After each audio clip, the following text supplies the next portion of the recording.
Bismillahirrahmanirrahim. Bismillahirrahmanirrahim. Assalamualaikum warahmatullahi wabarakatuh. Alhamdulillahilladzi hadana li hadza wa ma kunna linahtadiya laula an hadanallah.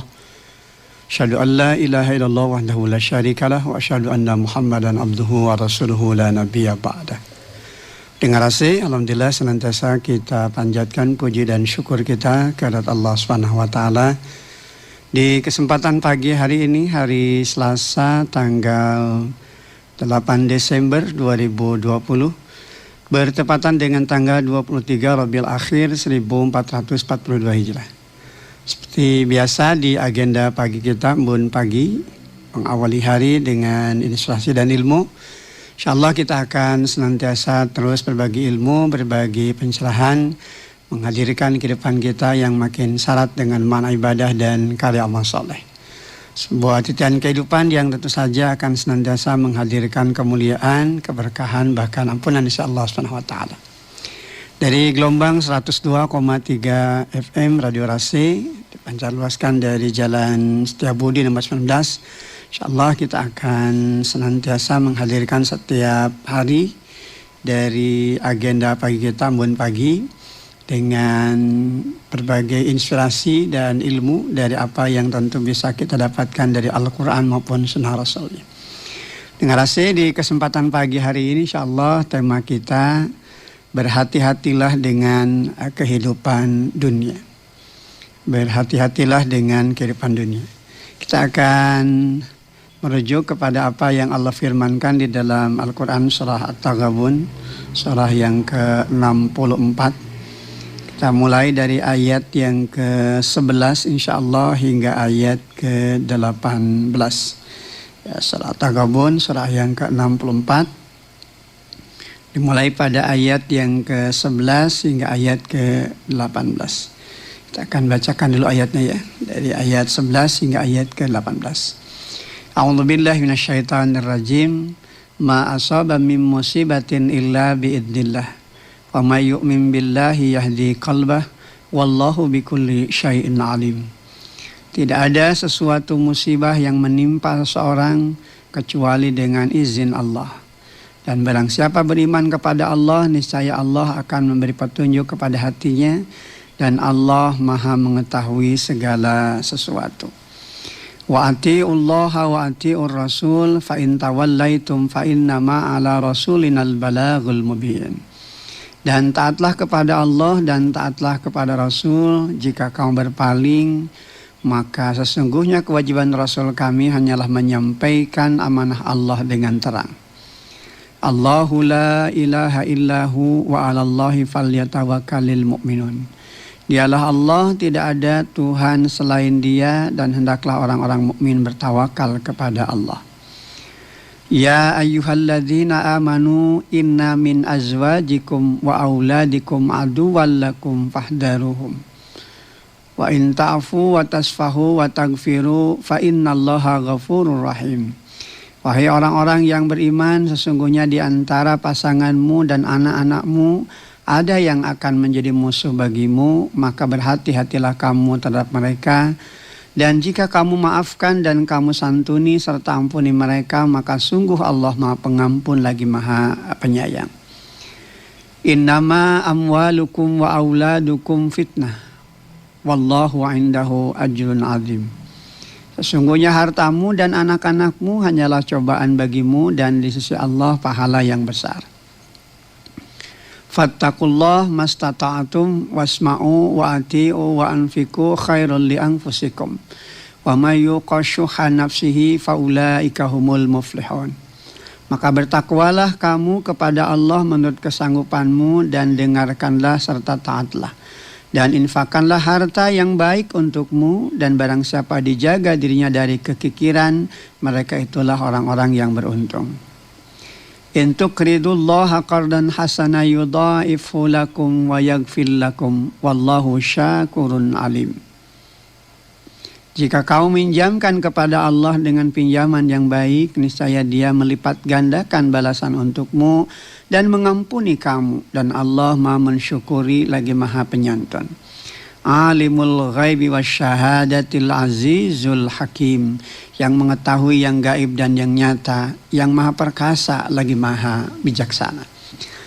Dengan rasa itulah ayat-ayat yang kita baca di ayat ke-11 hingga ayat ke-18 di surah At-Taghabun, ya, surat yang ke-64. InsyaAllah melalui ayat-ayat ini tentu saja kita senantiasa diingatkan kembali bagaimana Allah SWT memberikan bimbingan, bagaimana Allah SWT memberikan arahan agar setiap hamba yang beriman tentu saja senantiasa menjalani setiap langkah hidup dan kehidupannya dengan penuh mawas diri, penuh kehati-hatian agar dapat meraih keselamatan dan kemuliaan di sepanjang hidup dan kehidupannya. Dan ini yang tentu saja menjadi bagian dari bentuk cinta kasih Allah SWT. Sehingga manusia akan terbebas dari segala bentuk kehinaan dan kecelakaan dari akibat salah di dalam melangkah.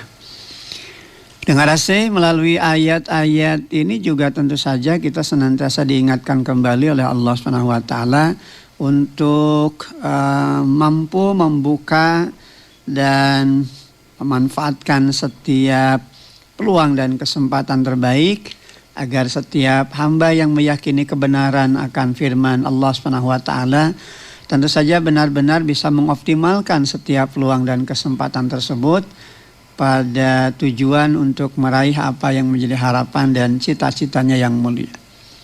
Maka sungguh beruntung bagi mereka-mereka yang mengikuti jalan-jalan yang telah ditetapkan oleh Allah SWT, karena di antara jalan-jalan itulah yang tentu saja nanti akan bisa menjadi jalan bagi hadirnya kemuliaan, keberkahan, bahkan ampunan di sisi Allah SWT. Namun tentu saja akan merugi, akan hina, bahkan binasa bagi mereka-mereka yang mengabaikannya, bagi mereka yang mengingkarinya, apalagi mendustakannya. Kalau kita baca ayat ke-11 di surah At-Taghabun, ayat ke-11 ini memberikan pembelajaran kepada kita terkait dengan sebuah keyakinan hidup yang harus senantiasa kita bangun, bahwa semua perkara berjalan atas kehendak Allah. Jadi ayat ke-11 ini mengingatkan kembali kepada kita dan tentu saja membangun pondasi keyakinan bahwa semua perkara berjalan atas kehendak Allah. Ma asaba min musibatin illa biidnillah. Tidak ada sesuatu musibah yang menimpa seorang kecuali dengan izin Allah.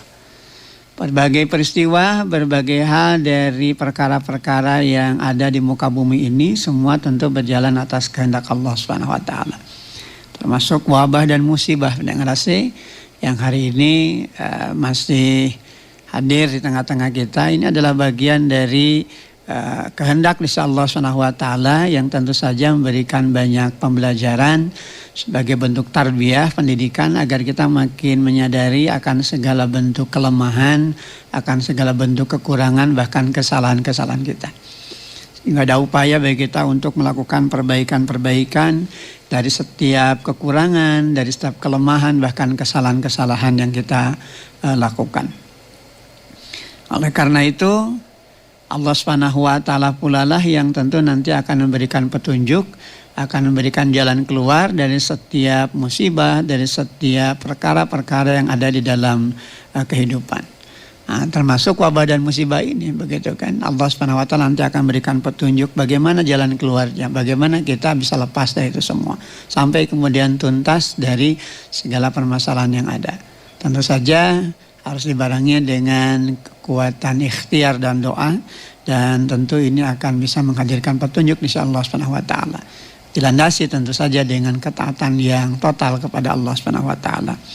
Wa may yu'min billahi yahdi qalbah. Dan barang siapa beriman kepada Allah, artinya meyakini bahwa segala perkara itu berlandaskan kepada ketetapan insya Allah SWT, maka niscaya Allah akan memberikan petunjuk kepada hatinya. Jadi Allah bukakan jalan keluarnya. Setiap wabah, setiap musibah, setiap perkara-perkara yang kemudian datang dalam kehidupan manusia yang kemudian kadangkala bisa menggelisahkan, bisa mengkhawatirkan itu. Allah ganti dengan hal-hal yang kemudian makin menenangkan jiwanya. Demikian juga hanya Allah SWT berikan jalan keluar bagaimana agar manusia bisa lepas dari wabah dan musibah tersebut. Tidak hanya sekedar cukup kita berobat begitu ya, terlebih lagi tentu saja menjaga ritme hidup dan kehidupan kita dengan kesehatan, dengan pola hidup yang sehat, pola hidup yang bersih. Tapi tentu saja juga ada kekuatan istighfar dalam kehidupan kita. Jadi saya istilahkan di antara berobat harus ada landasan untuk bertobat, gitu kan? Berobat dan bertaubat. Allah SWT akan memberikan jalan keluar itu semua dalam kehidupan kita untuk menghadapi wabah, untuk menghadapi musibah yang terjadi. Wallahu bikulli syai'in alim, dan Allah Maha mengetahui segala sesuatu. Jadi Allah tahu persis apa yang terjadi di dalam kehidupan kita, dari apa yang kemudian melanda, dari setiap wabah, dari setiap hal yang ada di muka bumi ini, baik yang tersembunyi apalagi yang terang-terangan. Tentu saja Allah Maha mengetahuinya. Nah, inilah hal pertama pendengar kasih, bentuk kehatian kita di dalam menjalani kehidupan dunia agar tentu saja kita senantiasa berada di dalam keselamatan, agar kita senantiasa berada di dalam garis kemuliaan di dalam hidup dan kehidupan kita. Yang pertama dan utama tentu saja meyakini bahwa setiap perkara berjalan atas kehendak Allah SWT. Yang kedua, bagaimana kita menjalani kehidupan ini dengan penuh kehati-hatian, ditandai dengan ketaatan kepada Allah dan tidak berpaling dari aturan Allah SWT. Terlebih tentu saja risalah kenabian dan kerasulan, mereka-mereka yang ditugaskan oleh Allah SWT untuk menyampaikan kebenaran, mereka memberikan kepada umat manusia dengan petunjuk jalan. Maka tugas mereka hanyalah menyampaikan kebenaran. Sehingga manakala manusia berpaling, tentu saja tugas para nabi dan rasul cukup sampai di situ. Adapun ketika nanti ada sanksi, ada punishment, hukuman, maka semua nanti akan kembali kepada Allah SWT. Sebagaimana halnya juga tentu apa yang menjadi bagian dari tugas tanggung jawab kita selaku seorang muslim, gitu kan, perlu menyampaikan kebenaran. Wa tawassaw bil haq wa tawassaw bis sabr.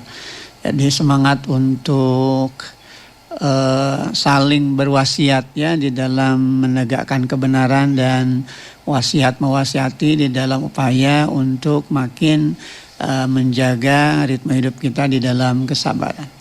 Antara nilai kebenaran dan kesabaran yang harus senantiasa terbangun di dalam kehidupan kita. Sehingga nanti akan memunculkan jiwa syukur dan sabar.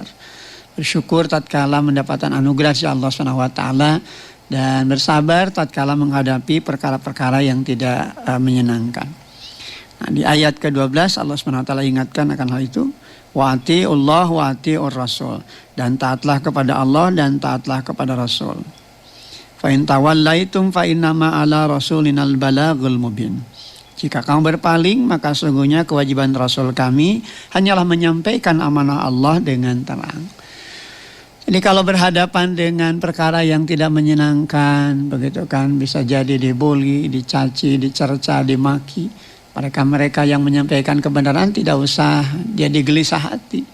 Karena memang tugas kita hanyalah menyampaikan kebenaran. Dan setiap kita memang ditugaskan untuk menyampaikan kebenaran. Dari setiap hamba yang beriman kepada Allah SWT. Tatkala diterima dengan baik, ya bersyukurlah pada Allah. Tatkala ditolak, ya kembalikan kepada Allah. Kenapa? Tugas kita bukan untuk menjadikan mereka bisa bertakwa, begitu ya. Dalam arti tugas kita hanya menyampaikan saja. Urusan dia takwa atau tidak memang kembali kepada taufik dan hidayah insyaallah SWT, gitu kan. Pintu itu akan terbuka tergantung kepada mereka-mereka yang siap membuka pintu hatinya, begitu kan. Sekalipun kebenaran itu datang dan disampaikan berulang-ulang, sekalipun kebenaran itu nyata dan dibuktikan kebenaran itu, manakala manusia menolak kebenaran dan tidak mau menolak tidak mau menerima kebenaran, artinya selalu berpaling, begitu ya. Maka tentu saja dia pasti akan tertutup hatinya untuk menerima kebenaran. Oleh karena itu ini juga jadi pembelajaran sekaligus ayat yang memberikan hiburan kepada kita manakala kita menyampaikan kebenaran, kemudian apa yang disampaikan itu tidak diterima, bahkan kemudian ditolak, bahkan kemudian timbul ya perlawanan begitu terhadap nilai-nilai kebenaran, ya itulah bagian dari sunatullah, ketetapan dari Allah Subhanahu wa taala. Atas tugas kita hanyalah menyampaikan kebenaran. Kaitan ketika mereka menolak kebenaran, ya cukup Allah yang nanti akan melakukan perhitungan. Karena Allah Subhanahu wa taala tidak tidur, ya Allah Maha perkasa lagi Maha kuasa atas segala perkara. Nah, ini yang memang harus senantiasa kita tanamkan ya di dalam kehidupan kita, bahwa ketaatan kepada Allah dan tidak berpaling darinya tentu saja ini adalah langkah awal kemuliaan. Dan sadari, yakini bahwa tugas para nabi dan rasul hanyalah menyampaikan kebenaran. Tatkala sampai kepada mereka ayat-ayat Allah, kemudian mereka berpaling, cukup Allah Subhanahu wa taala yang nanti akan melakukan perhitungan. Karena tentu saja kita hanya sekedar menyampaikan amanah, begitu kan, terkait dengan pesan-pesan yang harus disampaikan dari risalah perjuangan yang kemudian dilanjutkan oleh kita selaku umatnya, yang meyakini akan kebenaran firman Allah dan mentaati atas apa yang telah disampaikan Allah Subhanahu wa taala kepada rasulnya. Kemudian fondasi yang ketiga, pendengar AC, bentuk kehati-hatian kita di dalam menjalani kehidupan dunia adalah senantiasa meyakini bahwa tidak ada Tuhan, begitu kan, melainkan Allah. Maka cukup pada Allah setiap hamba itu bertawakal, gitu kan. Allahu la ilaha illahu, dialah Allah, tidak ada Tuhan selain dia.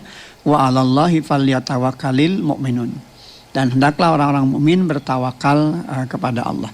Jadi sandaran hidup itu memang harus senantiasa kembali kepada Allah dalam segala keadaan. Dalam kondisi di mana mereka mendapatkan keberuntungan, tentu mereka senantiasa bersyukur pada Allah. Dan itu juga bagian dari bentuk kepasrahan diri hanya kepada Allah Subhanahu wa taala. Dan pada saat ketika berhadapan dengan perkara-perkara yang tidak menyenangkan, tentu saja juga harus senantiasa bersabar. Dan semua itu tentu saja mencerminkan jiwa tawakalnya seorang hamba kepada Rabb-nya. Nah, ini yang harus senantiasa dipahami ya. Jadi tidak ada Tuhan-Tuhan yang lain selain Allah. Jangan sampai kemudian mempertuhankan hawa nafsunya, mempertuhankan hartanya, mempertuhankan pangkat dan jabatannya. Sampai kemudian demikian luar biasanya keinginan-keinginan untuk bisa mendapatkan apa yang diinginkan, menghalalkan segala cara. Ya, wa na'udzubillah min dzalik. Padahal tentu saja kalau kita sadari segala perkara itu kembali kepada Allah Subhanahu wa taala. Jangan sampai kemudian untuk bisa mendapatkan segala sesuatu kemudian menghalalkan segala cara, sampai kemudian menghambakan diri pada pemberhalaan dari apa yang tidak selayaknya dilakukan oleh seorang hamba. Kenapa? Karena tidak ada satu perkara pun di muka bumi ini yang layak diperserikatkan dengan Allah Subhanahu wa taala. Orang sudah mempersekutukan Allah melalui hartanya. Hartanya kemudian dijadikan sebagai andalannya. Kata orang Sunda tanggelan, gitu kan. Kemudian pangkat dan jabatannya. Sampai kemudian dia pada akhirnya menggadaikan keimanannya. Ya, ini yang kemudian akan sangat merugikan. Ya, bahkan ini adalah bentuk kehinaan dan ketercelaan. Sehingga nanti dia akan merugi bahkan binasa. Kemudian poin yang berikutnya, pendengar AC, yang keempat, bentuk kehati-hatian kita di dalam menjalani kehidupan adalah kita juga melihat ke dalam unsur yang ada di dalam kehidupan keluarga rumah tangga kita. Hati-hati ya dengan pasangan hidup ya dan keturunan. Karena di antara mereka, di antara pasangan hidup kita, entah itu suami atau istri, demikian juga anak-anak kita, akan ada yang jadi musuh. Ya, tentu saja hal ini akan terhindarkan manakala pasangan hidup kita, anak keturunan kita selalu terbimbing di dalam aturan-aturan Allah Subhanahu wa taala. Nah, Allah nyatakan hal ini semua tentu saja sebagai bentuk pembelajaran agar kita tidak terjebak, gitu kan, agar kita tidak masuk di dalam perangkap sehingga kemudian kita justru malah kandas menjalani roda kehidupan dan pada akhirnya rugi, hina, bahkan binasa. Pasangan hidup dari suami dan istri ada kalanya ketika mereka tidak melandasi hidup dan kehidupan mereka kepada ketaatan menjalankan aturan Allah, bisa jadi mereka justru malah membangkang aturan Allah, dan ini hakikatnya musuh di dalam kehidupan. Sebagaimana mungkin keluarga rumah tangga itu bisa menghadirkan kebaikan, manakala anggota keluarga itu justru malah menentang, malah kemudian menolak hukum-hukum Allah SWT. Kita tentu saja bercermin pada apa yang terjadi pada kehidupan Nabiullah Nuh alaihissalam, pada kehidupan Nabi Lut alaihissalam. Bagaimana mereka diuji oleh Allah SWT dengan hadirnya pasangan hidup yang justru tidak sejalan dengan dirinya sebagai Nabi dan Rasul. Ya kan, istrinya Nabi Lut kan hidup di kehidupan seorang Nabi dan Rasul, bahkan suaminya itu sebagai Nabi dan Rasul. Demikian juga Nuh alaihissalam. Jadi hadirkan istri yang justru malah membangkang. Padahal istrinya hadir di tengah-tengah kehidupan keluarga di mana suaminya adalah Nabi dan Rasul.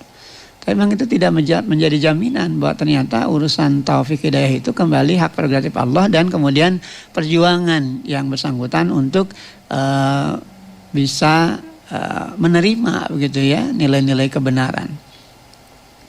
Ketika ia tidak mau menerima kebenaran, ketika ia menolak kebenaran, ya jangankan di kalangan manusia biasa, hatta di kalangan mereka-mereka yang di dalam lingkungan keluarga itu ada suami yang ditugaskan oleh Allah SWT sebagai Nabi dan Rasul, malah kemudian mereka menentang. Ya, jadi betapa mahalnya begitu kan nilai keimanan. Sehingga para Nabi dan Rasul pun hanya sekedar menyampaikan begitu kan. Terima atau tidak tentu kembali kepada taufik dan hidayah yang tentu saja juga harus diperjuangkan oleh yang bersangkutan begitu kan. Dari mereka-mereka yang mendapatkan pencerahan dengan nilai-nilai kebenaran.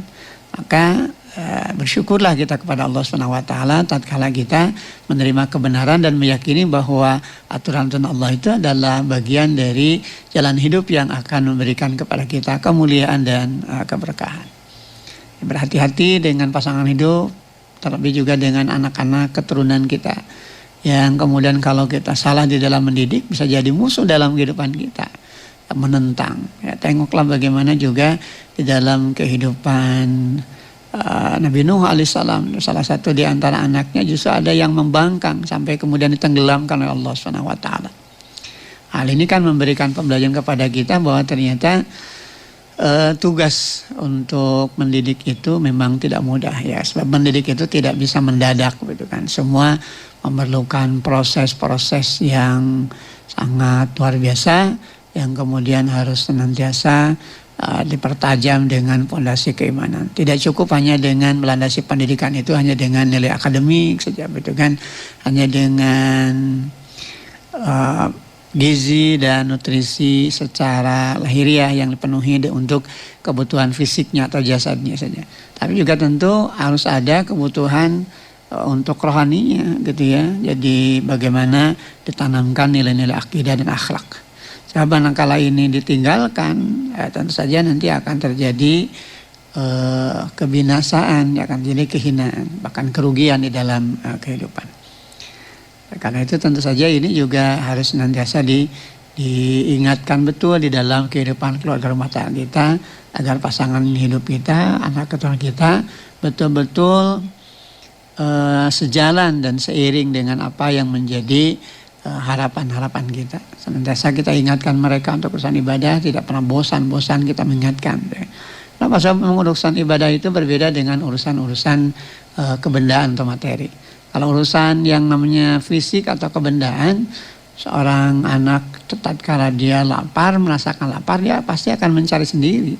Tapi kalau untuk urusan akidah, urusan akhlak, kalau tidak ditempa, kalau tidak dibina, kalau tidak diingatkan secara berkesinambungan, ya akan sangat sulit begitu ya. Karena diingatkan demi peringatan yang ada di dalamnya saja banyak yang kemudian membangkang. Apalagi kalau kemudian tidak diingatkan.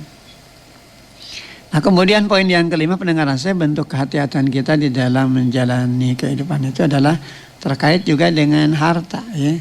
Dan ini juga disebutkan kembali terkait dengan anak gitu kan, terkait dengan anak. Jadi ini yang kemudian harus senantiasa kita paham ya. Kalau di ayat ke-14 itu tadi ayatnya ya ayyuhalladzina amanu inna min azwajikum wa auladikum aduwwal lakum fakhdaruhum wa in ta'fu wa tasfahu wa taghfiru fa innallaha ghafurur rahim.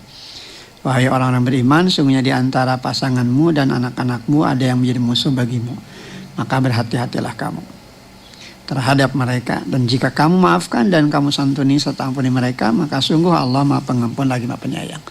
Ya, terus berproses pendidikan itu sampai kemudian mereka menyadari akan fungsi, tugas dan tanggung jawabnya.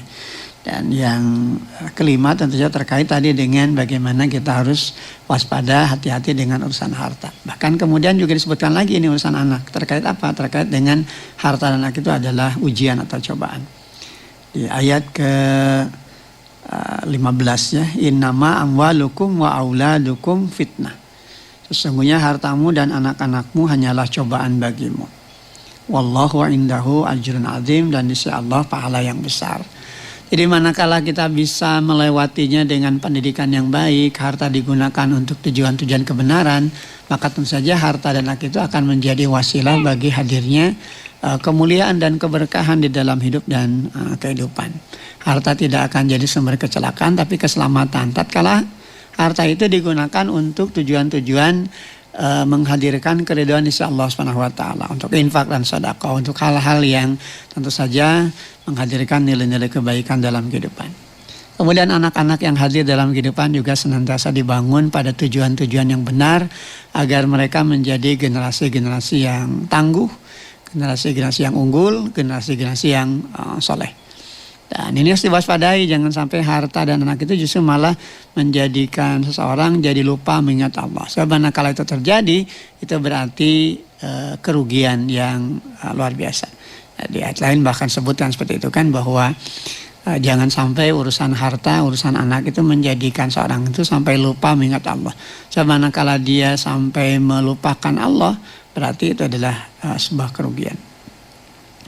Kemudian poin yang keenam, pendengar saya, bentuk kehati-hatian di dalam menjalani kehidupan di dunia itu adalah senantiasa bertakwa kepada Allah. Ya, menurut kadar kesanggupan, artinya terus berjuang begitu ya. Apa yang menjadi tanggung jawabnya untuk hidup di dalam ketaatan. Dan tentu saja siap mendengar, begitu ya, siap mentaati atas aturan-aturan Allah. Kemudian juga ini yang kemudian juga diingatkan terkait dengan semangat untuk berinfak di jalan Allah. Ini di ayat ke-16 ya, di surah At-Taghabun diingatkan oleh Allah SWT, fattaqullah mastata'tum wasma'u wa ati'u wa anfiqu khairal li anfusikum. Maka bertakwalah kamu kepada Allah menurut kesanggupanmu, dan dengarlah serta taatlah. Dan infakkanlah harta yang terbaik untuk dirimu. Wa may yuqashuha nafsihi faulaika humul muflihun. Dan barang siapa dijaga dirinya dari kekikiran, mereka itulah orang-orang yang beruntung. Nah, pendengar saya, di dalam menjalani kehidupan, Allah Subhanahu wa taala memberikan bimbingan, gitu kan. Allah memberikan arahan bagaimana bertakwa, hidup dalam ketaatan, mengikuti aturan-aturannya, siap mendengarkan, siap taat.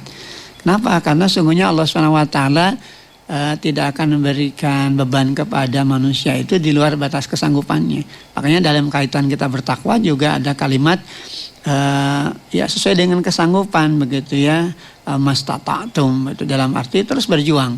Dan tentu saja Allah akan melihat perjuangan kita sesuai dengan apa yang sudah kita lakukan, dari apa yang kita sanggup untuk menjalankannya. Kemudian mendengarkan ayat-ayat Allah, baik ayat-ayat kauliyah maupun ayat-ayat kauniyah, yang tersurat dari apa yang kita baca di Al-Quran dan yang tersirat dari fenomena alam raya. Ya, termasuk wabah dan musibah nih yang sekarang terjadi, itu adalah ayat-ayat Allah yang kemudian harus mampu menjernihkan pikiran kita untuk makin mendekatkan diri kepada Allah. Ada ayat-ayat Allah di sana, itu kan. Bagaimana virus itu sendiri kan sesungguhnya juga bagian dari tentara-tentara Allah. Ya, ini yang kemudian harus menyadarkan kita bahwa mereka bertasbih begitu, memasukkan Allah SWT datang kepada kita untuk apa? Untuk menajamkan kekuatan tauhid kita. Apakah dengan datangnya virus yang kita takut itu virusnya atau ke Allahnya gitu kan. Karena seringkali terbalik, ariku virus yeun, ariku Allah teu sieun. Padahal yang ngasih bangun adalah rasa takut kita kepada Allah.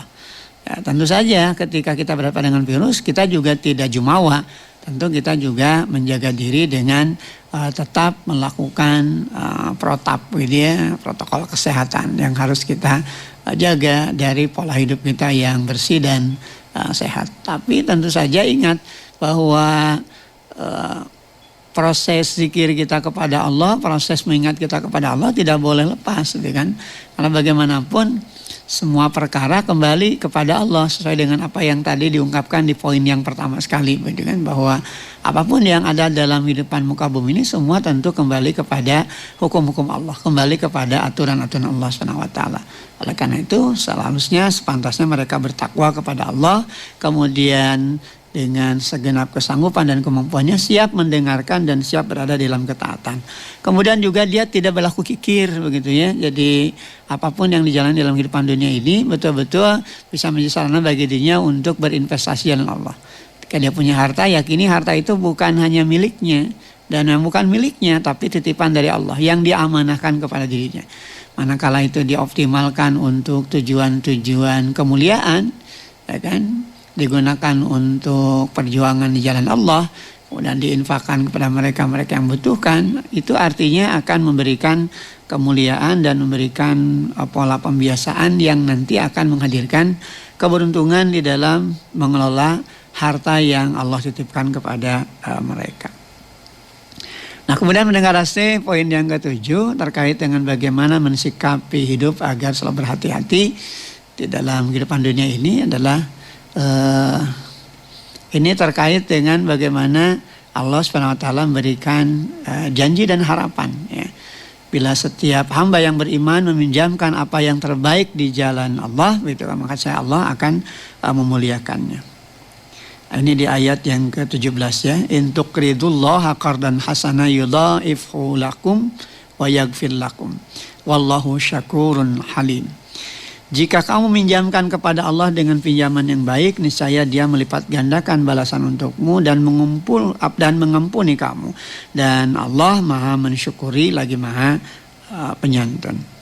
Nah, ayat ini memberikan penegasan kepada kita ya. Jadi sebetulnya lanjutan dari ayat ke-16 tadi ya, ketika mereka yang beriman diingatkan untuk berinfak di jalan Allah. Bahwa mereka yang berinfak, mereka yang bersedekah tentu saja akan beruntung. Karena apa? Karena mereka hakikatnya tengah melakukan transaksi begitu ya dengan Allah, kan? Jadi seakan-akan mereka meminjamkan hartanya untuk Allah. Padahal sesungguhnya kan Allah itulah yang memiliki harta, yang memberikan harta itu kepada hambanya. Namun dalam hal ini ketika manusia berinfak bersedekah, ini digambarkan seolah-olah manusia itu meminjamkan sesuatu dengan Allah, dengan perkara-perkara yang tentu nanti akan menghadirkan kebaikan. Karena itu jika setiap hamba beriman meminjamkan hartanya untuk tujuan kebaikan, maka hakikatnya dia telah meminjamkan itu dengan Allah SWT. Dia telah bertransaksi dengan Allah SWT. Dan transaksi itu tentu saja tidak akan pernah merugi. Di ayat lain dikatakan, ya ayyuhalladzina amanu hal adullukum ala tijaratin tunjikum min adzabin alim. Orang beriman, sukakah kamu aku tunjukkan akan satu bentuk perniagaan yang akan membebaskan kamu dari azab yang pedih. Artinya dari segala bentuk kerugian. Jadi dia akan mendapatkan keberuntungan. Jadi surah As-Saff dia surat ke-61 di ayat ke-10. Di ayat ke-11 katakan tu'minuna billah wa rasulih wa tujahiduna fi sabilillah bi amwalikum wa anfusikum. Dzalikum khairul lakum in kuntum ta'lamun. Jadi ketika kita beriman kepada Allah, ketika kita beriman kepada Rasulnya, ketika kita berjuang jalan Allah baik dengan harta yang kita miliki maupun dengan diri-diri kita. Dzalikum khairul lakum in kuntum ta'lamun. Yang demikian itu adalah baik bagi kamu sekiranya kamu mengetahui. Nah, ini kemuliaan insya Allah SWT bagi mereka-mereka yang mempergunakan hartanya bahkan jiwanya untuk berjuang jalan Allah. Seakan-akan mereka telah meminjamkan sesuatu dengan Allah. Artinya mereka sudah bertransaksi dengan Allah. Padahal harus kita sadari bahwa segala perkara itu kembali kepada Allah. harta yang ada dalam kehidupan kita adalah milik Allah, gitu kan. Namun kemudian dengan sangat luar biasa Allah menyatakan bahwa manakala manusia menginfakkan apa yang sudah dianugerahkan Allah kepada dirinya, maka apa yang diinfakkan, apa yang diperjuangkan dari apa yang menjadi bagian anugerah Allah itu, termasuk hartanya, manakala itu diperjuangkan dengan Allah, maka manusia yang seperti itu seolah-olah dia sedang bertransaksi dengan Allah dan dia sedang meminjamkan sesuatu dengan Allah SWT.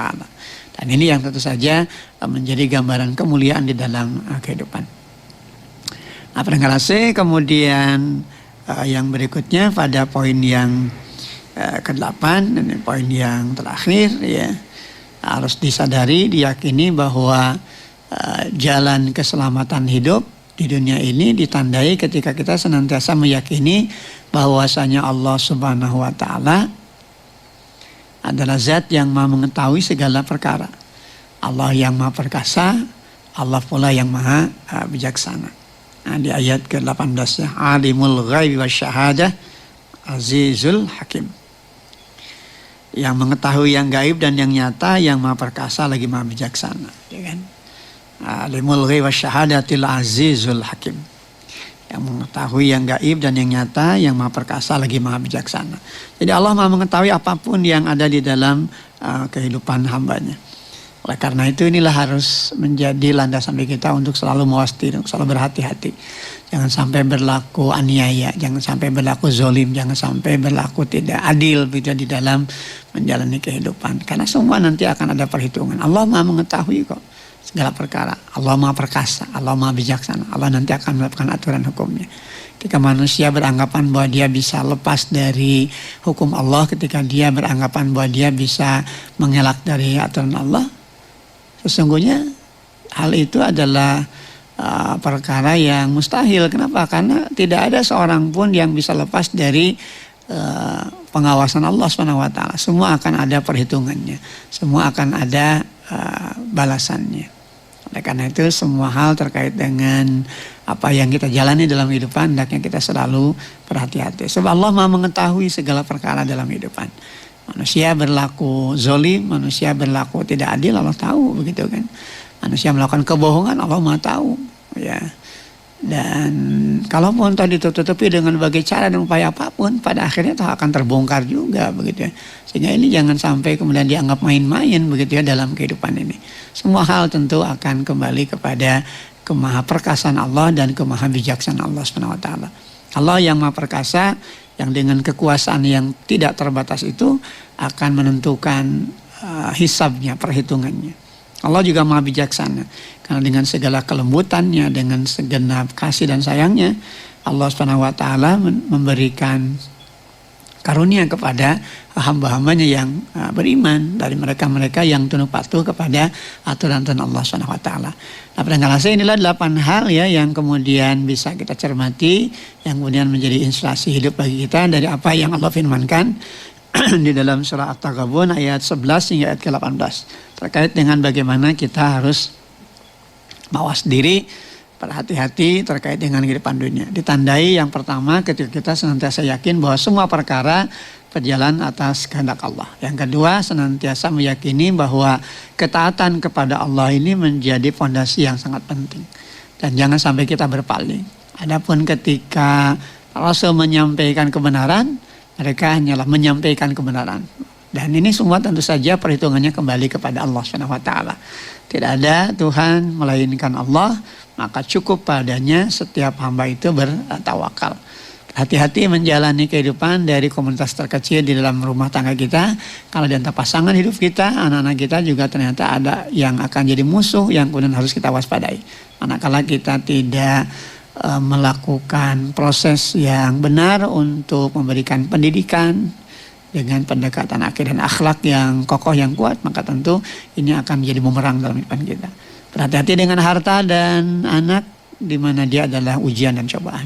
Demikian juga bertakwa kepada Allah dalam arti taat kepadanya, mendengarkan dan siap menjalankan apa yang diperintahkan Allah dan berinfak di jalan Allah. Dan mereka yang berinfak di jalan Allah adalah mereka-mereka yang digambarkan demikian indah seakan-akan mereka tengah bertransaksi dengan Allah, meminjamkan sesuatu dengan Allah Subhanahu wa taala. Padahal kita tahu, kita sadar bahwa segala perkara dalam hidup ini adalah milik Allah. Harta yang ada dalam diri kita itu bukan milik kita, tapi milik Allah Subhanahu wa taala.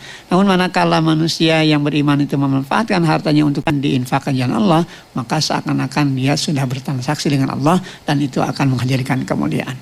Dan berikutnya adalah bagaimana kita senantiasa meyakini bahwa Allah Maha mengetahui atas segala perkara, sehingga apapun yang terjadi dalam kehidupan ini tidak lepas dari pengawasan Allah.